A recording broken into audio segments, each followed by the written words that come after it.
You're listening to the Permaculture Podcast. The guest for this episode is John Kotab, who's here to discuss his book, Be the Change. In that travelogue, John shares his research into the threats to bees and what we can do to care for and support them and our other pollinators. Intermixed between conversations with scientists and farmers, he includes details from his journey by bike and train, up the east coast of the United States, heading west across Canada, and then back down the west coast, with notes, thoughts, and insights from his journey, as well as portraits that capture his moments with fellow travelers along the road and rail. Enjoy this conversation with John, and I'll join you again after with a question. So I was born in Charleston, South Carolina, to two pretty humble folk. My parents were both in their late 40s, early 50s when I came into the picture. So kind of a generational gap. And I feel like I got a lot of older values instilled to me, which I really appreciate. I mean, my father, he was always peppering in lessons about the value of nature when we were having conversations. I feel like I've been primed quite well to be a biologist, not a professional by any means, but the heart's definitely there.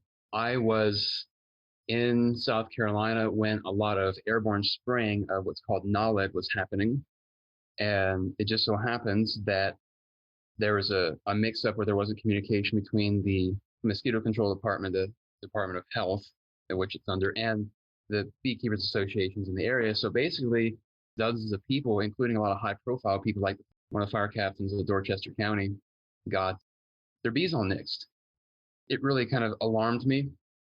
It alarmed me to a lot of systemic things that are going on where the insects and the birds are, if they are thought of, it's even with contempt, like, oh, these beings stand in the way of our economic development or whatever. They're just inconveniences. And I wrote an article I was volunteer writing for the Congaree Chronicle at the time, such as like a small chapter of the Sierra Club where volunteer writers can get some access to the public. So I wrote for them, and I was going to go on a bicycle tour anyway at that time. And, something I'd always wanted to do, bicycle to the Pacific Coast, also see the New York countryside starting in Ithaca all the way to Niagara Falls. And I figured it would be a much richer experience if I did something beyond just get thrills and giggles out of it. So I decided to start learning a little bit, researching more. And the more I learned about bees and pollinators, the more captivated I was. So that's kind of where it started.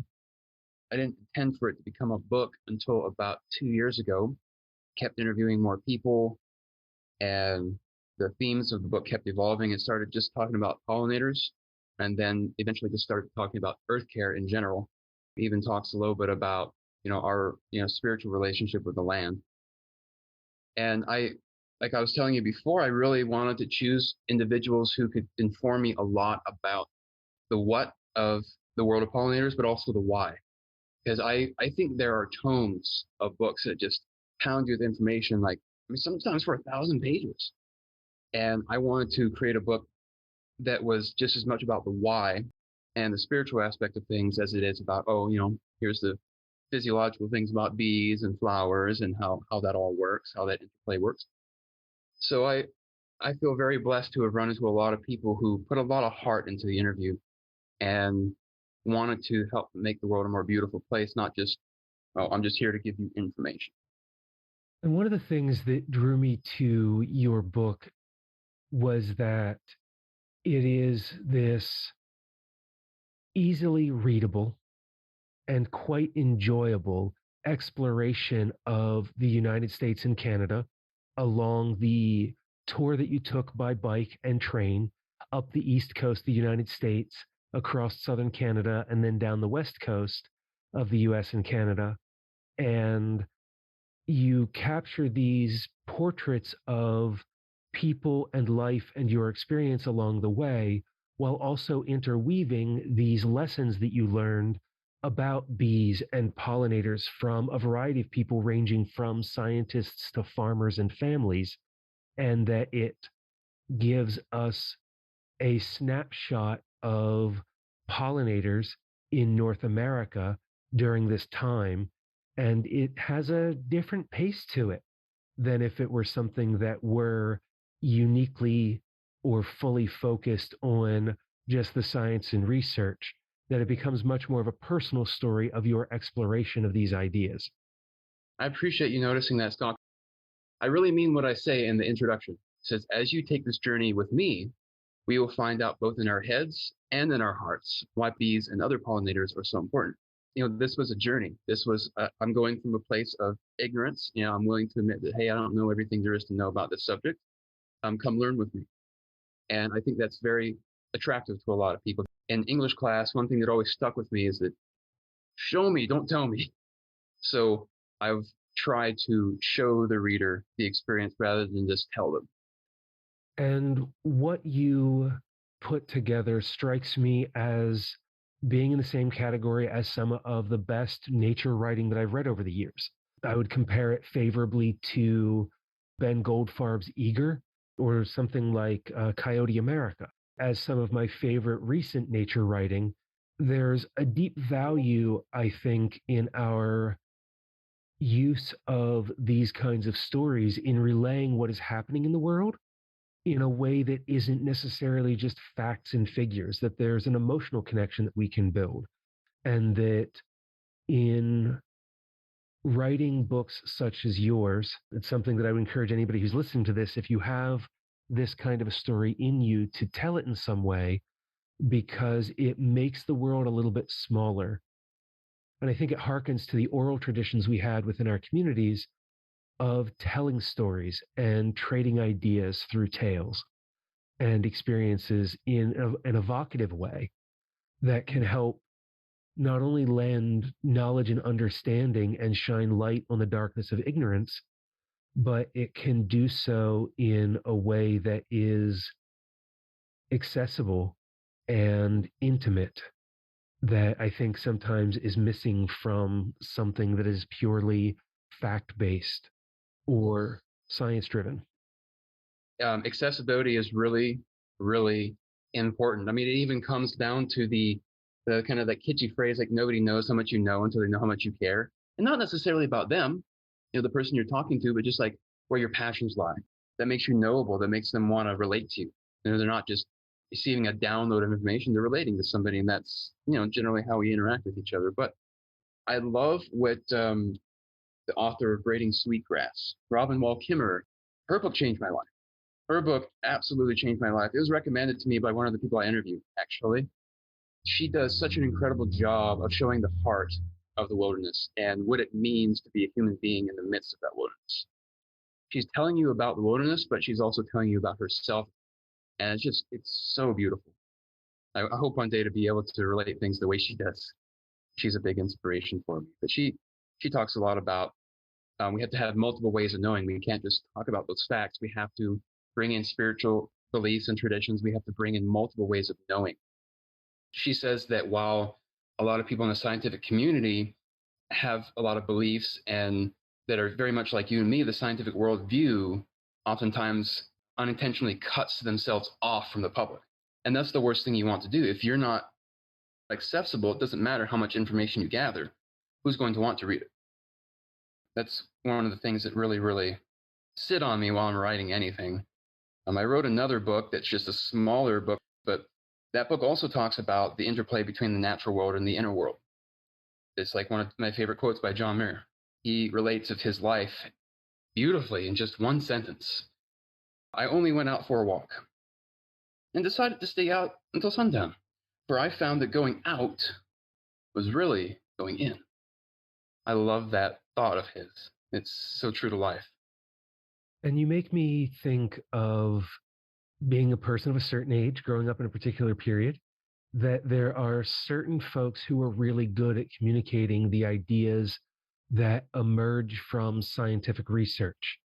And, some of the authors who I mentioned, I feel fortunate that they are writing these days, but I also look at Cosmos and Carl Sagan were some of the biggest inspirations for me as a young kid who loved the world, because he just talked about it in this lyrical, beautiful way. And I think to a TED talk I saw a number of years ago about how science and research and these ideas can be communicated better, and where there is this deep importance, especially now when we're in this decade where change needs to occur rapidly because of climate change and so many of the other issues that we will be facing in decades to come. And there's this space for poets and storytellers and musicians and others to create this cultural force that helps to change the conversation and help to move us in a direction where we can know these things and understand them as much as individuals, but also within kind of a cultural force. Yeah, when it comes to conservation, it needs to not be this conversational energy where we're going to solve climate change, we're going to stop pollinator decline because we have to. If we don't, something really, really, really bad is going to happen. And that's the energy that a lot of people are just hammered with. And it's no surprise that a lot of people turn away from it. Like back in the 1980s, back in the 1990s, the energy was like, we should conserve these things because we love them. They're a part of our world, and we're going to, something like it says in my book, it said that every species on this earth is a gift from our creator. What a shame it would be to throw that gift away. With that spirit, I think you can touch a lot more people. And the doubtful people will be like, oh, well, prove it to me. And maybe that's where a lot of this more modern attitude comes from, is when people talk about conversation as this, be an environmentalist or else. I don't think that works either. That positive approach is one of the things that's always inspired me about permaculture, is because it's about doing the best that we can in our context with these ethical tools, and that not all of us can make the same choices.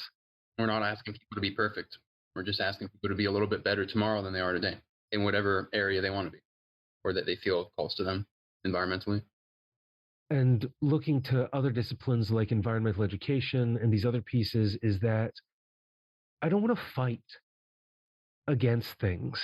I don't want to be anti plastic or anti nuclear. I'd rather be pro reusable items or renewable energies, and teach my children and future generations to find the things that they love and to nurture it and to be there for those things, to plant that garden, to take care of the pollinators, to pull on the knowledge and experience that you found on your journey and be the change, and then tie it to things like Vicky Hurd's book, Rebugging the Planet, that can give us the practical lessons of what that looks like.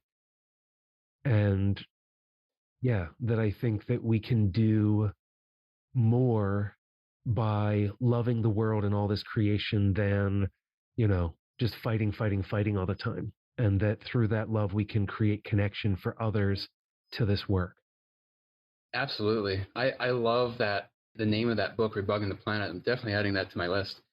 I think one thing that's important to keep in mind for the listeners, that I think a lot of our distaste and dislike towards insects is just a result of what we've done. It's so difficult to come into this world with, the only eyes we've ever had. And this is what we see. It's like, like half of these insects are horrible and annoying. Flies, wasps, black widows, a bunch of, less congenial insects that definitely don't charm us the way bees do. It's so hard to not understand. Like, that is not the natural world, in the sense that if you go out into the I don't like the word virgin wilderness. So we just discovered more and more that indigenous peoples have covered this entire planet. I don't think we can find untrammeled wilderness anymore. Humans have interacted with every square foot of dry land on this planet. But with that in mind, I say untrammeled wilderness, very little heavy machinery, industrial pollution. You'll see a cornucopia of insects, only 2% of which you might find distasteful. The rest you'd find beautiful. You realize they do really important things for you. They're colorful. They're not aggressive. When we go on a wage war on the planet, we don't eliminate life. We generally just select for the life that's most hostile. That's most hostile towards the more aggressive beings, the ones that can handle more intense environments, like a lot of our city structures. I think it's important to realize that the world of insects that a lot of these authors, including myself, want to see is, when I go out into the forest, national forest, rarely do I see a bug that I feel disdain for. And I really think it's just our human activities that and the attempt to wage war on the species that we end up just getting the ones left that we like the least. That touches on two things that come to mind. And the first is that from that environmental education background of mine is that we talked quite a lot about the charismatic mammals, and that because they're cute and cuddly and part of our culture, because we have things like teddy bears and all the plush animals and things, that we've kind of been trained towards seeing those things as beautiful and part of our lives and something that's been kind of normalized. We keep very often the number one and number two pets in the United States, at least, are cats and dogs, which are both mammals. So that's what we have in our homes. But we try to eliminate insects and things like that because of a concern that they might bite or might sting. And yet they pose next to no risk to us. It's really fascinating when you work with bees. I don't know if emotionally intelligent is the correct word, but their ability to perceive chemical signals goes out to the stratosphere relative to ours. They receive so much chemical signals from us. Like, you want to know how you feel, the state of mind you're in, you will know exactly the state of mind you're in if you go around a swarm of bees in the hive. They will let you know exactly where you're at, because the more agitated you are, the more aggressive they'll be. And the more of a being they will be that you're just like, I hate bees. But if somebody like Paul Stamets goes in and is completely calm, completely zen, he can wear 10,000 of them on him and just, it's no sweat. And he's like, I love bees. What it really is like our internal state of affairs is affecting theirs. So it's really easy to say, oh, those insects are mean or hateful. It's like, no, all they know is that the more adrenaline, the more lactic acid, and the more of other chemicals they're sensing in the air off you, the more in danger they are. And they go about that instinctually. On the other side of that, in my other book, Our Greater Nature, I relate this one story about my travels through Western North Carolina by bicycle, and I said, I feel myself changing. This morning, an ant walking on my hair was greeted with even almost a feeling of affection, as if my appreciation and love is expanding to all of life. And I mentioned, for surely our master enjoys and smiles upon all his creation. God, or whatever being you believe that created this world, he loves the ant all the way up to the whale. I mean, he created them all. They're his. And we only interact with them in a way that causes our own demise. Everything's working together in nature. It's just sometimes we don't understand that. And I really hope that people can walk away from the book not saying, not this person's so connected with nature, I'm just an industrialized person. Oh, I'm an industrialized person too. Like I said, I'm not an expert at this. I'm just taking people on a journey with me. And I hope that they walk away with it with a feeling of reverence towards nature and, frankly, towards themselves. As we talked about before, permaculture says humans are a keystone species. It's just we have a lot of influence. If we live based upon correct principles, we can make the world an incredibly beautiful place. That's what God said to Adam in the Judeo-Christian scripture. Go to Dresses garden, take good care of it, be a caretaker over the land, multiply it, and replenish the earth. Not just humans, but all of life. You'll find a lot of Christian themes in the book. I believe that Christianity and environmentalism are not at odds. I think they can be interpreted in ways that make them seem at odds, but we really all are working towards the sacred and protecting the sacred. I really believe that. And one of my permaculture teachers from my PDC, Dylan Cruz, went on to seminary school and has written from that perspective from a number of years. And he was someone during my PDC recommended finding a copy, which is, it's now out of print, but the Green Bible, because it highlights in green many of the environmentally related passages that we can take from the Christian faith traditions. Though I am not as deeply engaged in those practices as I once was, you and I have talked about it, and I shared it in the recent conversation with the RMA, that I come from a deeply religious background that informed a lot of who I am today. And my views of pacifism and nonviolence, why I was interested in engaging in permaculture and community development and activism, all stem from those early roots in a historic peace church. For all the terrible things that can be ascribed to religion over the centuries, I also still see that there is a lot of value for those who are so moved by it. Yes, yes. I think our narratives really pivot on moments of crises like we're on now, that as a culture, as an industrialized culture, to forced to look at what actually were these wise men. And if you're Christian, obviously you believe they're talking directly with God, that God was imparting his wisdom, his vision for the more beautiful world to those people when they were teaching the masses. It kind of forces you to look and say, like, did they really want to create this world that we're in? It's like, no, no. I feel like that crisis really forces us to look and like, what was the intent? What was the vision that was being created here? And then we need to go in that direction, because there's not necessarily a dead end other directions, but it certainly doesn't look good. With example, a whole idea of dominion, where Adam was given dominion over all of life. That word meant something much, much more close to stewardship, where, hey, this is not mine. I am the caretaker until the Lord returns. I will be judged based upon how I've taken care of this forest, my family, my own body. And that is a perspective that's very heavily touched on in my specific church, which I'm very grateful for. I'm feeling like we're getting towards the end. I'd like to share an excerpt from my book. Yes, please do.